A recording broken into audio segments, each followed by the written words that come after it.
pense aussi à t'abonner à ma chaîne YouTube pour recevoir les prochaines publications.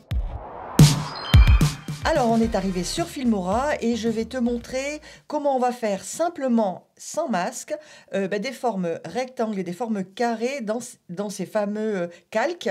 Et je te montrerai au moment du carré l'astuce que j'utilise. Après, on montera un petit peu et en niveau et on regardera quand tu veux faire un bord arrondi ou une forme ronde. Là, on va utiliser le masque. Là, c'est pareil. Il y a aussi une astuce pour la partie ronde. Je te laisse la découvrir quand on y sera dessus. Après, une fois qu'on a créé nos calques, on fait la transparence pour retirer la partie sur laquelle on va vouloir installer la vidéo derrière. Donc, on a soit un fond blanc, soit un fond noir. Et c'est là aussi l'astuce qu'il va falloir connaître. Et une fois qu'on a fait cette transparence, la dernière chose, c'est d'y installer une ou plusieurs vidéos. Et là aussi, quand on viendra à faire l'installation de plusieurs vidéos, à nouveau, on aura une astuce. Donc, franchement, reste jusqu'au bout et tu sauras tout pour faire des calques super sympas, pour faire des intros ou peut-être des mises en valeur un peu différentes que d'habitude. Allez, c'est parti, on y va. Alors, on départ. On avait dit qu'on démarrait les choses simples. On démarre sans masque. Alors, pour faire un rectangle, c'est tout simple. La première chose que l'on va faire, déjà, on va choisir le fond. Donc, on va prendre l'échantillon de couleurs dans les médias et on va partir d'un fond blanc pour cet exemple et on va installer donc un rectangle noir par-dessus ce fond blanc, tout simplement. Alors, je vais verrouiller le fond blanc et sur le fond noir, je vais faire un double clic dedans. Je peux attraper, par exemple, les bords comme ceci et le placer. Voilà. On peut faire quelque chose comme ça et ça reste des rectangles. Et on peut en superposer autant qu'on veut sur les pistes. La chose qui est intéressante à faire, une petite astuce à connaître, c'est ici. Tu vois, en dessous de l'écran de prévisualisation, dans le petit icône de la télé, tu as zone de sécurité. Et ça te donne un cadre et ça pourra te servir peut-être de guide quand tu vas vouloir préparer tes calques. Alors, regarde bien, par exemple, là, imaginons, je fais ce rectangle noir. Après, imaginons que je veux un deuxième rectangle noir. Donc, soit je pars d'un fond noir, soit je fais la copie du premier rectangle, donc je le copie. Je vais ajouter une piste au-dessus. Et maintenant, je colle cet échantillon de couleur noire qui a une forme rectangulaire prédéfinie. Alors forcément, elles se sont superposées, on est bien d'accord. Donc je verrouille la piste 2, la piste 3, je la prends et je fais un double clic. Et là, je vais me déplacer ici en position, par exemple. Ce qui va me permettre de gagner un petit peu de temps. Après, c'est de la pratique. Hein. Donc, voilà. Donc, tu peux, par exemple, te dire, je vais faire un calque comme ça, un écran partagé avec deux écrans noirs qui vont devenir transparents ensuite. Donc, tu en fais autant que tu en veux. Et ça, c'est pour les parties rectangulaires. D'accord? Donc, maintenant, je vais te montrer comment on fait un carré. On va utiliser une astuce que je vais te montrer tout de suite. Alors, je déverrouille la piste 1. Je copie-colle sur la piste 1 l'échantillon de couleur blanc. Et là, je vais aller rechercher, je déverrouille la 2, je vais rechercher mon échantillon de couleur noire. OK? Donc, effectivement, il prend toute la surface et ça, c'est normal. La chose à faire, si tu veux faire des carrés, c'est que tu vas dans cet onglet à côté du ciseau, là, qui s'appelle recadrer. Et là, tu fais un ratio 1 par 1. Tu fais OK. Et du coup, ton rectangle est devenu un carré. Et si tu le prends dans la diagonale, il restera toujours un véritable carré. Et là, tu en fais autant que tu en veux. Donc, tu peux copier celui-là, pareil. Tu fais CTRL-V, tu le places par-dessus, hop, tu verrouilles la piste 2, la piste 1 et le numéro 3, la piste 3, tu le prends et tu n'as plus qu'à bouger le Y, voilà, et tu en fais autant que tu en veux. Et c'est comme ça que tu as vu mon écran partagé avec tous ces petits carrés, c'est ainsi que j'ai fait. Donc ça, c'est la méthode pour faire un carré. L'astuce, c'est de passer par cet onglet recadré ici et demander à être en ratio 1 par 1. Voilà. Donc ça, c'est pour les choses très simples. Hein. Maintenant, on va passer à l'étape suivante pour faire des bords arrondis ou des formes rondes. Alors, c'est pas tout à fait pareil. Alors là, ce que je vais faire, on va changer un peu. Je vais partir d'un échantillon de couleur noire pour faire le fond. J'ai toujours mon masque là, qui s'est superposé, qui me permet de trouver des bords et qui va me permettre de bien m'aligner. Et donc là, je vais faire un rond blanc parce que mon fond est noir. Donc, je vais prendre mon échantillon de couleur blanc, je le place dessus. Donc, on est toujours dans le même raisonnement. Et là, l'astuce, c'est d'installer un masque sur l'échantillon de couleur blanc. Alors, on va dans les effets. Et si tu ne l'as pas déjà fait, je te préconise d'aller le mettre dans tes favoris. Et là, tu vas prendre l'effet masque 1.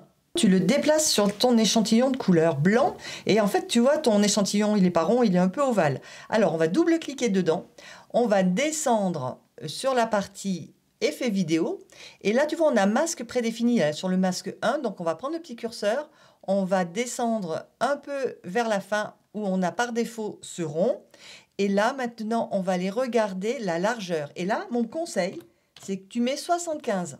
Et là, tu as un vrai rond. Et donc, ce rond, eh bien, après, tu peux très bien le réduire pour faire moins grand. Donc, tu peux aller chercher l'échelle ou alors tu le prends à la main et puis tu le déplaces toujours par les diagonales pour pas l'abîmer, qu'il reste bien dans sa surface. Et après, tu le places ben, où tu veux et t'en mets autant que tu veux. OK? Donc ça, c'est quand on veut faire un cercle rond et qu'on veut mettre par transparence. Après, maintenant, je vais te montrer comment on fait les rectangles avec des bords arrondis. Alors, c'est toujours avec le masque 1. Alors, ce que je vais faire, c'est que je vais reprendre un échantillon de couleur blanc. Donc, je redescends sur mes médias. Ici, échantillon de couleur blanc. Je le dépose sur la piste 3. OK? Je me mets là-dessus. Je vais dans les effets. Pareil, je prends le masque 1, je le fais glisser dessus. Donc, par défaut, il est toujours rond. Donc, je fais un double clic. Je vais verrouiller la piste 2 et la piste 1, comme ça, je serai tranquille. Et je vais descendre dans les effets vidéo. Et là, par défaut, tu sais, tu as vu tout à l'heure, il était parti sur un rond. Donc, en fait, nous, ce qu'on voudrait, c'est des bords arrondis. Donc, on va prendre ce rectangle-là, tu vois, qui est un peu arrondi. Double-clic dedans, ça, c'est important. Et maintenant, bah, tu n'as plus qu'une chose à faire, c'est réduire l'échelle. Alors, si tu veux un rectangle chouette avec des bords arrondis comme ça, bah, tu le fais comme ça ou tu l'agrandis. Ou alors, tu peux aussi le compresser ou l'allonger. Enfin, tu fais ce que tu veux. Maintenant, il est à toi. Il a le format que tu veux lui donner. Donc, tu peux faire quelque chose comme ceci, par exemple. Voilà. Très bien. Et on peut le placer là, par exemple. Voilà.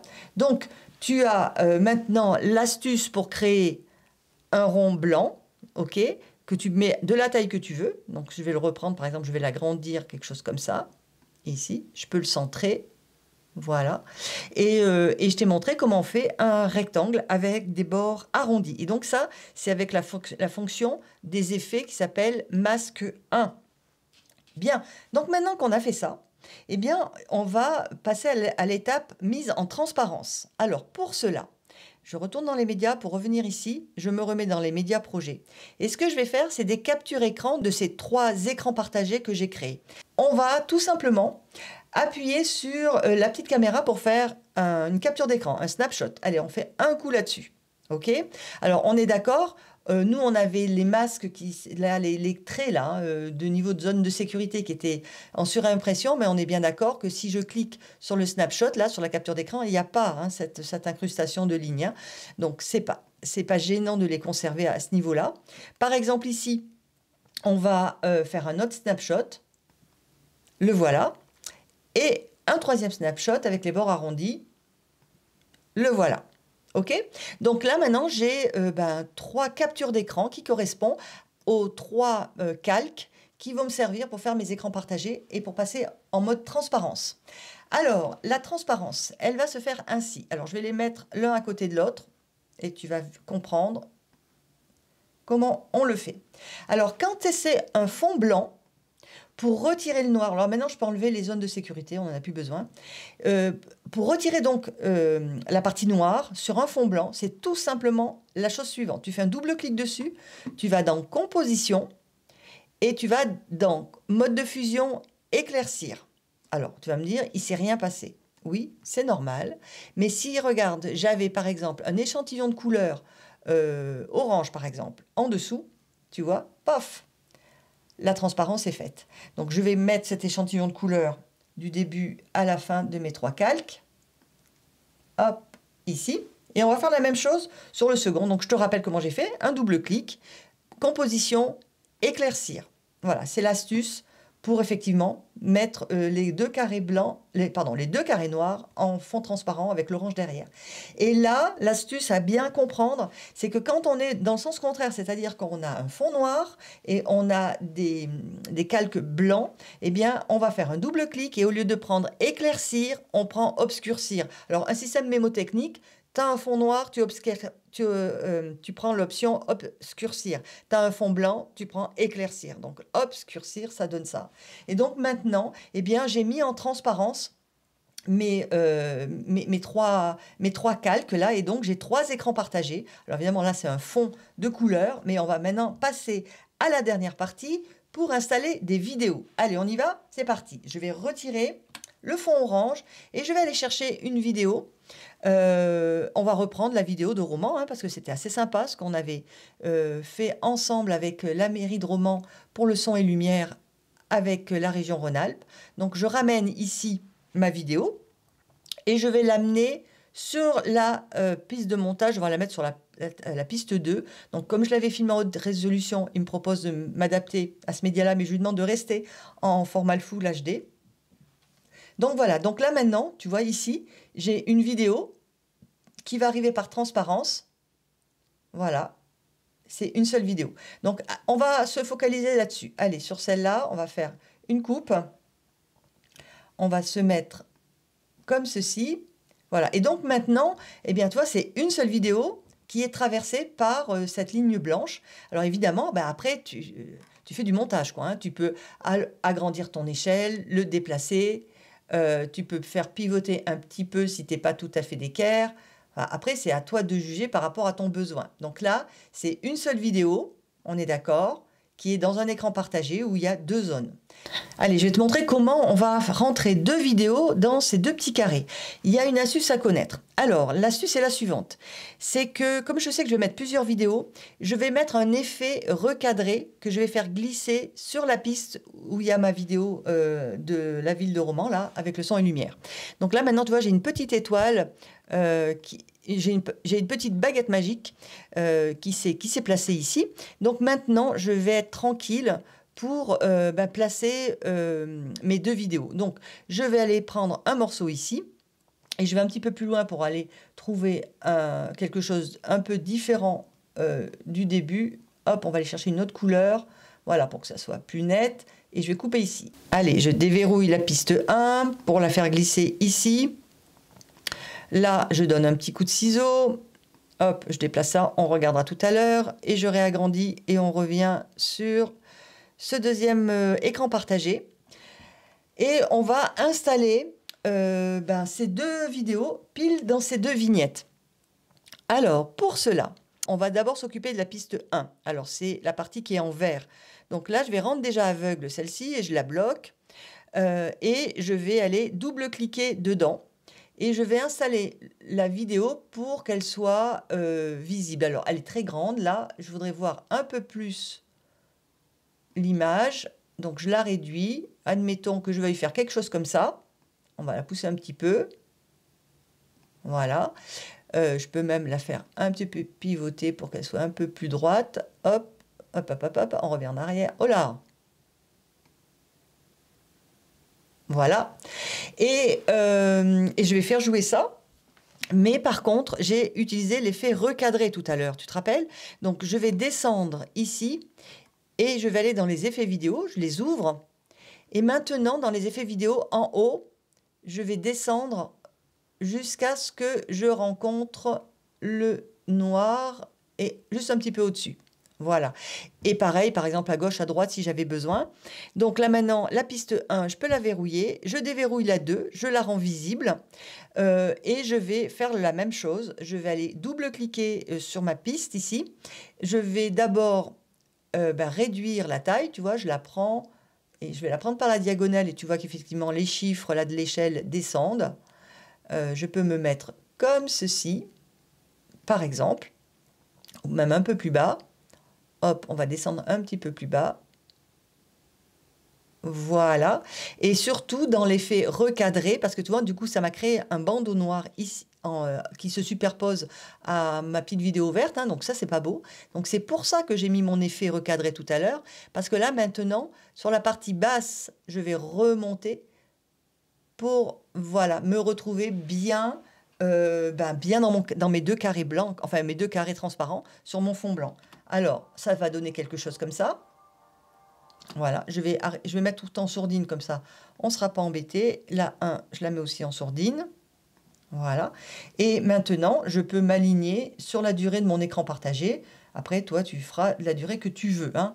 Donc, je te remontre ce que ça va donner sur cet écran partagé avec 2 vidéos sur lesquelles j'ai bien placé l'effet recadré sur chacun des échantillons de vidéos pour pouvoir que l'un ne se superpose pas sur l'autre et que tout soit bien rentré. Alors, tu vas me dire, oui, mais j'ai plein de blancs là. Ben oui, mais parce que tu es en train de faire du montage. Tu pourrais décider, par exemple, de prendre le titre par défaut, de l'installer par-dessus le masque, le calque blanc, d'accord? Donc, on va faire un double clic. Après, ici, tu vas choisir une couleur, on va prendre du noir. Et là, tu mettras le titre que tu veux et tu vas pouvoir agrémenter avec ce que tu veux. D'accord? Donc, tu peux avoir besoin de temps en temps de faire ce type d'opération d'écran partagé et garder de la place pour mettre d'autres éléments.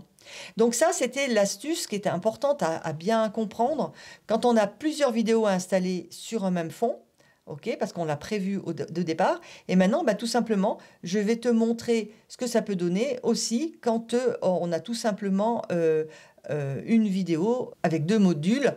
Et là, on va prendre la vidéo, on va l'agrandir pour que ça fasse quelque chose de sympa. On va la pousser un petit peu comme ça pour que ça soit droit. Toc, voilà, et là on peut la faire jouer et ça donne ceci. C'est cool quand même. Eh bien, ce tuto est terminé. J'espère que ça t'a donné plein d'idées de créativité.